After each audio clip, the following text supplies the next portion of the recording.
Pilipinas nag-aalangan magpataw ng deployment ban sa bansang Kuwait dahil posibleng gumanti ang Kuwait.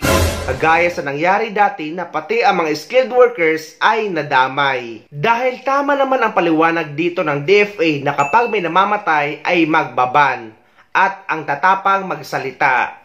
Pero kalaunan ay babawiin lang din naman. Ito ngayon sinasabi natin guys na ang pagdesisyon ng gobyerno natin ay urong sulong. Dahil kung magpapataw ang Pilipinas ng entry ban or travel ban or ng deployment ban sa bansang Kuwait ay dapat lifetime na. Dahil napakarami ng mga bansa ang pwedeng applyan ng mga OFW kasambahay. Para naman sa ating mga OFW na ang destination ay ang Kuwait. Meron ho bang latest na pwedeng mai-update yung mga kamag-anak po ng nagnanais na mag-Kuwait ngayon? Una, sa first timer, tsaka yung magbabalik po ng Kuwait lamang, meron bang desisyon na kung magkakaroon nga ng ban? Pinag-uusapan pa namin ng DFA. Mahirap po kasi mag-ban basta-basta. Opo. Kasi ayaw natin yung ping-pong ban. Tapos mamayang konti, binalik natin. Bawi. Tapos pag may namatay na naman, ban na naman. Ang gagawin natin siguro, magiging mas stricto lang tayo sa mga requirements para sa mga Kuwaiti employers. Ay tingin ko, pangalawa, maaring iban, hanggang ngayon, pinagbabawalan naman yung first time Oo. Pero kung babalik lang sa Kuwait, hindi natin pinagbabawalan. So, maaring matupad natin yun. Pero gagawin lang natin mas stricto yung mga papeles. So, maaari. Pero, yung ban dapat, siyempre, pag-usapan pa namin with the President, with the Senate. Kasi, ang problema, noong 2023, nag-partial ban tayo. 2024, after 1 year, binalik ng DMW na pwede magtrabaho doon yung mga returnees. Ngayon, magbaban ulit. Edi para hindi naman niniwalang Kuwait sa atin. Urong sulong tayo no? Kailangan firm tayo. So, bago kami gumawa ng decision, pag-iisipan mabuti. Hindi yung, tawag doon, yung bigla-biglaan, yung dahil lang may namatay. Of course, masama yun. Opo. Pero kailangan permanente para gawin natin na mas malaki ang protection sa ating mga kababayan kung maging mas stricto tayo sa pagpapadala doon. Opo. In case ba, gaano ho ba karaming Pilipino ang maapektuhan? In case na mas maghigpit pat, wag namang mauwi, ika nga nyo, parang ang dating sa akin wala ho sa, kumbaga, mas matimbang yung hindi pag-i-implement ng deployment ban. Mga gaano karaming posibleng maapektuhang Pilipino? Ang sabi ng DMW sa amin, okay, there are 300,000 Filipinos wait. Hindi natin papauwi niyan.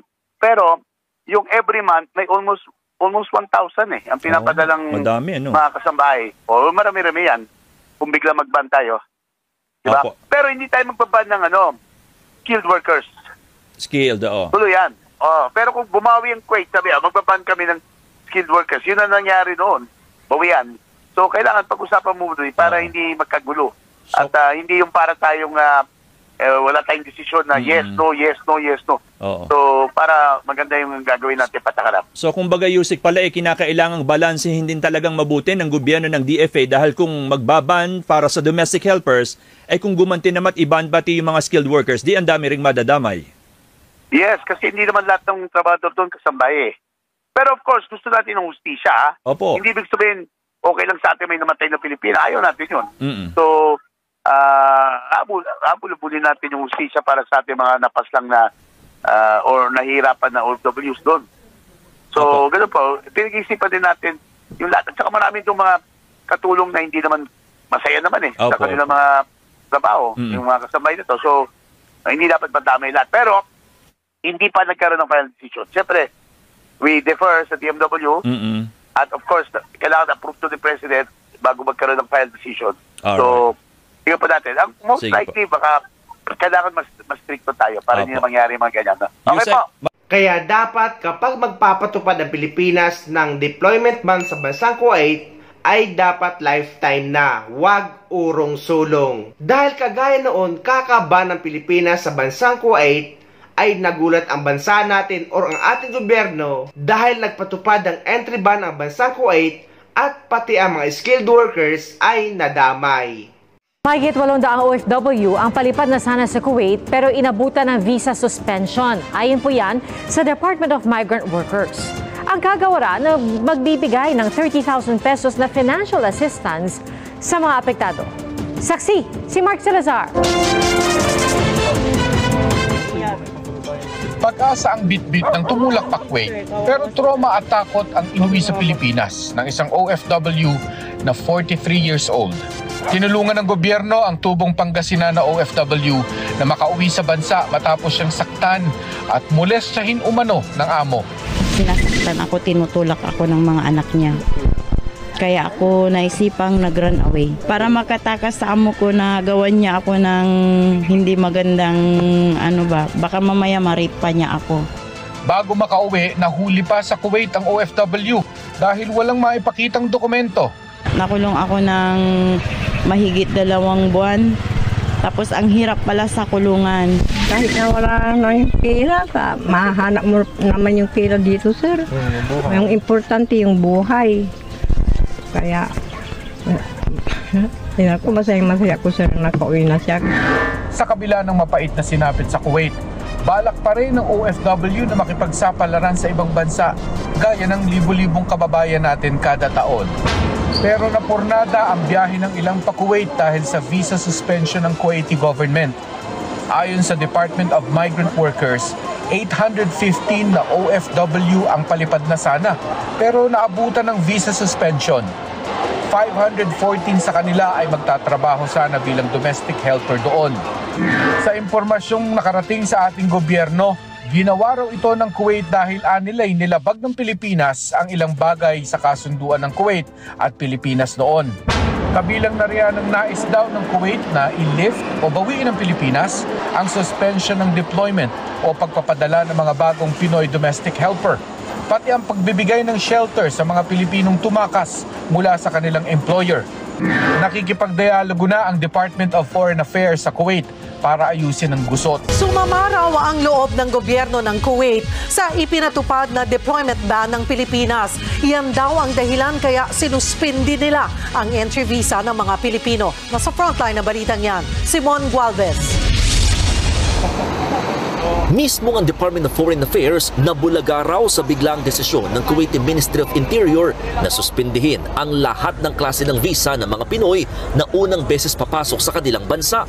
Kinumpirma ng DFA na nakatanggap na sila ng abiso mula sa Kuwaiti government kaugnay ng visa suspension. Hindi mo napapayagan ng sinumang Pilipino na first time papasok sa Kuwait para magtrabaho, mamasyal, mag-aral o kahit anong business trip. Tanging mga Pinoy na may residence visa o ikama at Kuwait Civil ID lamang ang papayagan. Base sa naunang lumabas na report sa Kuwait, pangunahing dahilan daw ng visa suspension ay ang paglabag ng Pilipinas sa labor agreement para sa household workers. Yung Kuwaitis, sumamaloob nila na ginagawa ng Philippine government, tayo mismong gumagawa ng police action, nagre-rescue ng ating mga kababayan, tapos lumabas pa sa video, no? Kunyari, tatawag tayo sa Foreign Placement Agency kung may problema ang Pilipino, sa amo niya, tatawagin natin yung agency niya doon na ayusin nyo, kontakin nyo yung employer. Hindi raw dapat natin ginagawa yun. Isa pa raw sa malaking issue sa Kuwaiti government ay ang pagkakaroon ng Filipino shelter sa Kuwait para sa mga runaway household workers o yung mga OFW na tumakas sa kanilang amo. Pero dinipensahan niya ng DFA. Responsibilidad po ng Philippine government at nasa batas natin yan sa RA 8042 na kailangan may shelter or may center for the Filipinos kung saan maraming Pilipino. Hindi talaga natin pwedeng ilabag yung sarili nating regulations. Hindi pwedeng isara yung ating shelter. Aabot sa halos 300,000 ang bilang ng mga documented Filipinos na nanatili at naghahanap buhay sa bansang Kuwait. Nasa 70% niyan ang nagtatrabaho doon bilang mga domestic helpers. Kaya naman tingin ng DFA, malaki ang pangangailangan ng bansang Kuwait pagdating sa mga Pilipino na household workers. Pebrero nitong taon nang suspindihin ng pamahalaan ang pagde-deploy ng mga Filipino domestic workers sa Kuwait matapos ang karumal-dumal na sinapit ng OFW na si Julie Biranara.